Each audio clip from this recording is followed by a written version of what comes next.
Le mois dernier, c'était la rentrée des classes et puis j'ai accompagné ma fille pour sa rentrée de 6e. Et nous attendions dans la cour que le principal fasse l'appel et au milieu des nombreux parents et des élèves, j'ai entendu derrière moi une maman qui donnait les dernières consignes à sa fille. Tu restes concentré en cours, hein? Tu écoutes le prof. Hein? Attention, les bavardages, c'est dans la cour, c'est pas en classe. Cette petite n'était pas encore entrée en classe que déjà il y avait une pression énorme derrière ses oreilles, être à la hauteur. Cet épisode m'a marquée parce que je crois que cette pression ne nous quitte pas. Nous passons notre temps à être à la hauteur des exigences de notre entourage, d'un conjoint, de nos enfants, de nos parents, de notre entourage professionnel, ecclésial, familial. Être à la hauteur. Cette petite, elle a fait et je me suis retournée, la maman me dit, je sais, je lui mets la pression, la pauvre. Hein. Elle n'était pas entrée encore en 6e qu'elle était déjà lasse. Elle soupirait. Comment réagissons-nous quand nous ouvrons les pages de la Bible et quand nous la lisons? Certaines descriptions de Dieu, grand et puissant comme nous l'avons chanté, juste et saint, pourraient nous mettre une telle pression que nous aussi nous soupirons. Comment faire pour être à la hauteur de toutes ces exigences? Et peut-être quand vous avez entendu le témoignage de Yvan et de Charlène avec ce verset qu'ils ont lu, on pourrait se dire, mais comment en tout temps chercher le royaume et la justice de Dieu? Avant nous, avant cette petite fille, d'autres ont poussé ce soupir. Paul a poussé ce soupir, comme Luther, quelques siècles plus tard, et comme parfois moi, quand je prends conscience du fossé qu'il y a entre la sainteté de Dieu et ma pauvreté spirituelle. Paul, il pousse ce cri et il écrit dans Romains, « Je sais que le bien n'habite pas en moi, c'est peut-être dans ma nature propre. J'ai la volonté de faire le bien, mais je n'y arrive pas. En effet, je ne fais pas le bien que je veux, mais je fais le mal que je ne veux pas. Or, si je fais ce que je ne veux pas, ce n'est plus moi qui le fais, c'est le péché qui habite en moi. Et puis, il est là dans toutes ses pensées, il n'arrive plus à s'en sortir. Et il dit, malheur, malheur à moi, mais qui va pouvoir me délivrer de ce corps de mort? Nous fêtons les 500 ans de la Réforme et Luther a soupiré dans sa chambre en disant, mais moi, vivant comme un moine irréprochable, je me sentais pécheur devant Dieu, avec la conscience la plus troublée et ne pouvais trouver la paix par ma satisfaction. Comment allons-nous nous en sortir? Comment sortir de cet état? Comment on va y arriver? Vous le savez, depuis la rentrée, nous réfléchissons à comment progresser dans notre foi avec comme fil conducteur l'épître de Timothée. Et ce verset de 1 Timothée 4 qui nous dit, Paul qui dit à Timothée, ne néglige pas le don de la grâce qui est en toi, qui t'a été accordé par un message de prophète avec l'imposition des mains du collège des anciens. Prends cela à cœur. Sois tout entier à ta tâche afin que tes progrès soient manifestes pour tous. Ne néglige pas le don de la grâce. Ne néglige pas le don de la grâce. Si vous voulez, ce matin, on va s'arrêter juste là. On verra les semaines prochaines la suite. Ne néglige pas le don de la grâce. Cette grâce peut avoir plusieurs déclinaisons. La grâce que nous venons de chanter, la grâce, le don de la grâce que Dieu nous paie. C'est aussi un don spécial que nous avons reçu pour un ministère, ça on le verra la semaine prochaine, et la grâce que nous avons aussi à donner aux autres, ça on le verra la semaine d'après. Mais juste cette semaine, posons-nous cette question du don de la grâce qui est là. Comment pourrions-nous être à la hauteur des exigences de Dieu? Comment prétendre le suivre? Comment oser à 18 ans, bientôt 18 ans? Allez, donne-nous la date, comme ça tu recevras plein de textos. 13 octobre. Octobre, hein? C'est vraiment bientôt. 13 octobre, il sera majeur, ce garçon. Eh bien, comment prétendre qu'à 18 ans, à 22 ans, on va pouvoir suivre Dieu? Et en plus que les progrès soient visibles. Comment allons-nous nous en sortir?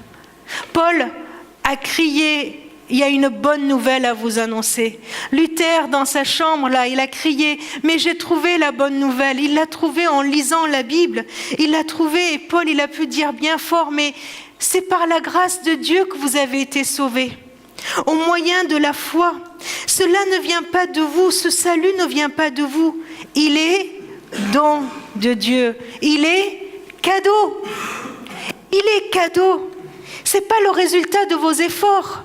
Comme ça, personne ne peut se vanter. Dieu est en train de nous dire, mais attendez, mais je sais très bien que vous êtes incapables de suivre mes exigences. Je le sais. Comment il le sait? Eh bien, il a eu la preuve du peuple d'Israël, qui tout au long des siècles n'arrêtait pas de se casser la figure. Il le savait.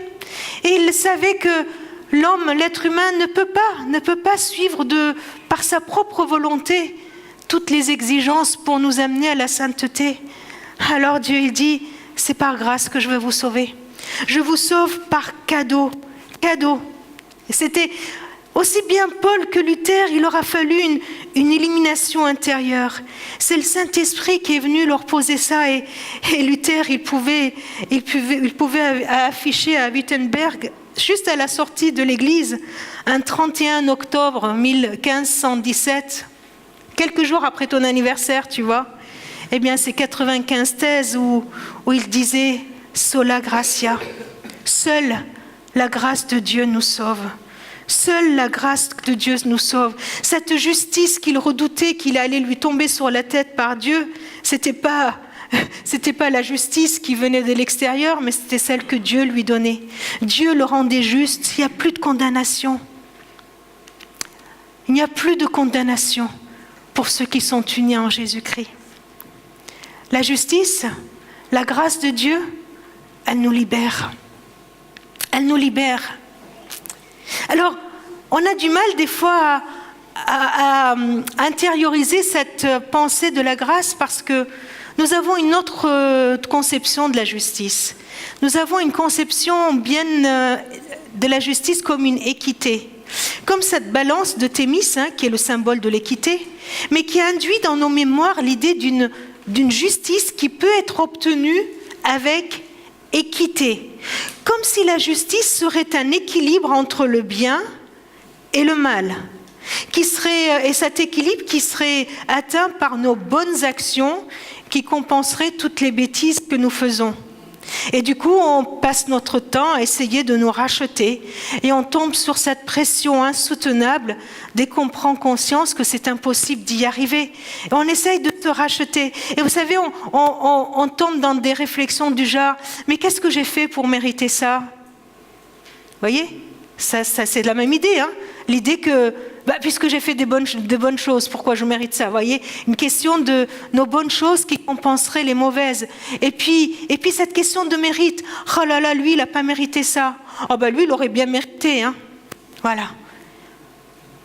Je suivais quelqu'un qui vivait quelque chose de terrible, comme un deuil, et qui me dit, mais je ne comprends pas, il y a plein de gens qui font des pires horreurs et qui continuent à vivre. Et mon enfant qui n'a rien fait de mal est décédé. Vous voyez cette pensée qui est en nous, ça c'est humain. L'être humain voudrait qu'on mérite. La Bible dit que la grâce, elle est gratuite. Ce n'est pas par vos efforts, ce n'est pas parce qu'on fait des choses bonnes. Ce n'est pas ça la justice de Dieu. La justice de Dieu n'est pas un équilibre comme un peu le karma, qu'il faut équilibrer les choses. La justice de Dieu, c'est la suivante. C'est la Bible qui nous déclare, qui nous dit que nous sommes libres. Nous sommes libres. Pourquoi? Parce que nous sommes pardonnés. Dieu vous fait revivre avec le Christ. Il nous a pardonnés. C'est ça la justice de Dieu. Il nous pardonne. Il prend tout ce mal qu'on a fait, toutes ces ardoises qu'on a laissées derrière nous. Et là, il y a une image qui est donnée, c'est ce document qui nous accuse. Tout le gros dossier qu'il y a peut-être sur le bureau du juge et qui nous accuse. Et il fait quoi de ce gros dossier? Il a pris tout ce dossier qui était Père, il a pris et il en a fait quoi? Il l'a supprimé en le clouant à la croix. Il a réglé notre histoire, non pas en nous disant tout le monde il est beau, tout le monde il est gentil, non pas en disant c'est rien, tout le monde fait des bêtises, non. Il l'a réglé en prenant toutes ses fautes et en le clouant à la croix. Il est allé mourir à la croix pour pouvoir nous pardonner, pour pouvoir nous dire, toi maintenant, tu n'es plus obligé de payer cela. Tu es libre. Tu es libre. C'est un cadeau que je te donne. Mes amis, la grâce de Dieu nous donne une assurance d'être pardonné. Et c'est comme ça que Luther pouvait écrire tous les jours, Satan vient souffler à mon oreille, tu es un pécheur, tu es un pécheur, tu es un pécheur. Et peut-être qu'il y a des choses comme ça qui vous viennent à l'esprit. On l'a vu un peu dans le témoignage de Yvan, hein? Cette voix qui revient lui dire, mais non, tu n'y arrives pas, tu n'y arrives pas. Et quel est le Saint-Esprit? Il vient nous dire quoi? Et Luther disait, et moi je lui réponds, oui, je suis un pécheur, mais un pécheur pardonné. Un pécheur pardonné. C'est ça la grâce de Dieu. Et à chaque fois qu'il y aura cette pensée qui te vient, Yvan, que tu ne t'en sors pas, que tu fais encore des péchés, rappelle-toi que Dieu te pardonne. Et il le fait bien avant qu'on lui ait demandé pardon, hein. Il l'a fait à la croix. Et en lui demandant pardon, on se saisit de cette grâce. On accueille la grâce de Dieu. Vos péchés vous sont pardonnés. Vos péchés sont pardonnés. Si peut-être tu te bats avec quelque chose de l'ordre du péché, et si dans ta vie tu essayes de rattraper quelque chose, ce matin il y a la bonne nouvelle de la grâce de Dieu, c'est que tu es libre. Tu es libre. Dieu te renvoie libéré de toutes nos fautes, parce que la grâce est un cadeau que Dieu nous donne. Alors, il nous donne d'autres assurances. Eh bien, Paul, il dit que l'Esprit de Dieu que nous avons reçu, encore comme cadeau, c'est un esprit qui nous rend libres. Ce n'est pas un esprit qui nous rend esclaves, mais qui nous remplirait encore de peur. Mais c'est l'Esprit de Dieu qui fait de nous des enfants de Dieu, qui nous permet de crier « Papa », comme on l'a chanté tout à l'heure. L'Esprit de Dieu vient attester en notre esprit que nous sommes enfants de Dieu. La grâce de Dieu me donne l'assurance d'être enfant de Dieu. Je suis enfant de Dieu. Je ne suis plus esclave de toute peur. Je ne suis plus esclave de quoi que ce soit. Je suis enfant de Dieu. Il me donne l'assurance de mon identité. Je peux le dire d'une façon bien forte. Je suis la fille du roi des rois. Je suis enfant de Dieu. La grâce de Dieu me donne encore d'autres assurances. Dans l'évangile de Jean, il nous est dit que l'amour de Dieu s'est manifesté envers nous. Mais quand nous avons commencé à comprendre qui il est, quand nous avons commencé à être, entre guillemets, gentils ou suivre sa loi, non. Il nous est dit que c'est que Dieu a commencé à nous aimer bien avant. Voilà comment Dieu a manifesté son amour. Il a envoyé son Fils dans le monde afin que nous ayons la vraie vie par lui. Cet amour consiste en ceci. Ce n'est pas nous qui avons aimé Dieu, mais c'est lui. C'est lui qui nous a aimés. Il a envoyé son Fils qui s'est offert en sacrifice pour le pardon de nos péchés. Alors oui, je peux avoir l'assurance d'être aimé de Dieu. Aimé de Dieu, un amour inconditionnel, un amour inaltérable, un amour éternel. Il n'y aura pas un seul jour où Dieu m'aimera moins. Il n'y aura pas un seul jour où il m'aimera plus aussi. Hein. Vous savez pourquoi? Pourquoi il ne pourra pas m'aimer plus? Parce qu'il m'aime déjà au top. La grâce de Dieu me donne l'assurance d'être aimé. Encore dans Romains, nous lisons que le salaire du péché, c'est la mort. Mais le don de la grâce, le don de Dieu, c'est la vie éternelle en Jésus-Christ notre Seigneur. La grâce de Dieu me donne aussi l'assurance de la vie éternelle. Je peux être certaine, assurée, dès maintenant, d'avoir la vie éternelle. Un jour, je le disais dans un culte, et à la sortie, quelqu'un m'a dit « Mais tu es bien prétentieuse, comment tu peux le dire comme ça ?» Alors, dites-moi, comment on peut le dire? Comment on peut l'affirmer? Ça ne dépend pas de moi. Ça dépend de Dieu. C'est Dieu qui me donne la vie éternelle. Ce n'est pas moi qui la mérite. Là, dans ce cas-là, oui, je pourrais me faire du souci. Ce n'est pas moi qui le dis. C'est lui qui me dit qu'il me donne la vie éternelle. Et je le sais parce qu'il a vaincu la mort.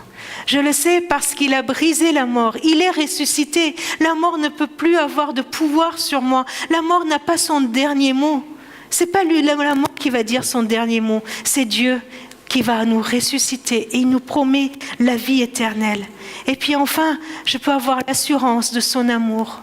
Cette assurance que quoi que je m'arrive, si je traverse des choses compliquées dans ma vie, si je traverse des choses où je pourrais avoir peur, Dieu qui me dit, je serai avec toi.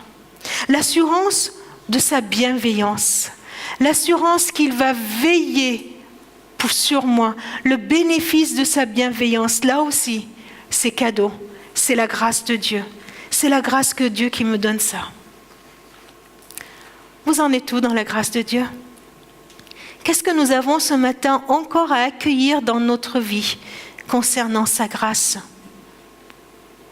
L'assurance d'être pardonné, d'être enfant de Dieu, d'être aimé de lui, l'assurance d'avoir la vie éternelle, l'assurance d'être au bénéfice de sa bienveillance, parce que la grâce de Dieu va m'ouvrir aussi un chemin de vie, un chemin qui est là devant moi et qui me dit vas-y. Et pour y rentrer, nous l'avons vu dans les versets, pour nous y rentrer, le Seigneur me demande de la saisir avec foi. Alors c'est quoi cette foi? Oh, on s'est posé beaucoup de questions de savoir quelle est la part de la foi. La foi, c'est le croyant qui se présente devant Dieu et qui dit « Oui, j'accepte d'accueillir ta grâce ». La foi, c'est nos mains qui viennent à Dieu, qui sont ouvertes, mais nous avons conscience que nos mains sont vides, que nous n'avons rien à apporter à Dieu, si ce n'est nos mains vides pour lui dire « Oui Seigneur, j'accepte ta grâce ». La foi, c'est aussi capituler devant la grandeur de l'amour de Dieu, devant la grâce de Dieu qui nous donne tout, on va dire, ok, je capitule devant toi, j'accepte, j'accueille ta grâce. Alors, cette petite fille de 6e pourrait entendre une voix, une parole pleine de grâce qui lui dit, va sur ton chemin, va, n'aie pas peur, je suis avec toi. Toi, tu vas essayer de faire de ton mieux, mais moi, je vais être là pour t'aider. Je vais être là pour t'encourager. Je ne te laisserai jamais tomber. Je t'accompagnerai tous les jours, dans tes échecs comme dans tes réussites. Tu comptes pour moi. Vas-y, j'ai confiance en toi, parce que je t'aime. C'est cela que cette petite fille de 6e pourrait entendre derrière son oreille. Et c'est cela que Dieu veut venir nous dire dans notre cœur. Nous dire, va sur ce chemin que je t'ouvre, sur ce chemin de grâce. Je suis avec toi. Va, vis de ma grâce, sois porteur de ma grâce. À la croix, Jésus a crié, tout est accompli.